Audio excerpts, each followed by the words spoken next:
Ko'pchilik gaz ballonni, propan yo metanni hamma ko'pchilik mana shu orqa qismiga qo'yishyapti. Bu o'ziga yarasha xavfli joyi bor. Sababi hech kim bilmaydi ertaga nima bo'lishini. Shuning uchun Qo'qiston orqadan DTP bo'lsa, men ko'pchilik shoferlarga maslahat bergan bo'lardim. Mana shu dugani o'rnatishdi. Sababi shuni qatirib yursa, orqadan shu narsa saqlab qoladi, xudo xolasa. Bizda faqat duga emas, qo'shimchasiga imkoniyati bo'lsa, sondiq, bagaj qildirsa, har bir shofer uchun kelajakda ishlashi uchun juda udobli narsalar bular. Imkon bo'lsa shu videoni Labos bor tanishinglarga jo'natib qo'ysanglar, manfaatli bo'lib qoladi. Xo'p, akamiz Labosni olib keldi, tunikalarni qoplab berdik. Aksiyamizda qatnashyapti. Lekin hali ham $200 pulimizni birab ketgani yo'q. Egasi bormi yo'qmi buni? O'y devoringlar, kim egasi? Xo'p, $200 pulimizni orasiga aralashtirib yuboramiz. Akam raqam aytsa sovg'a qilib beramiz.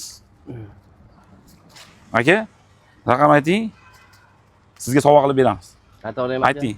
13. Qaysi tomondan sanaylik? Tepa tomondan sanaylik. 1 2 3 4 5 6 7 8 9 10 11 12 13 aka. Vah. Yaxshi kunlarga ko'rishaylik. Yana $100 olib ketasiz. Amin inshaalloh.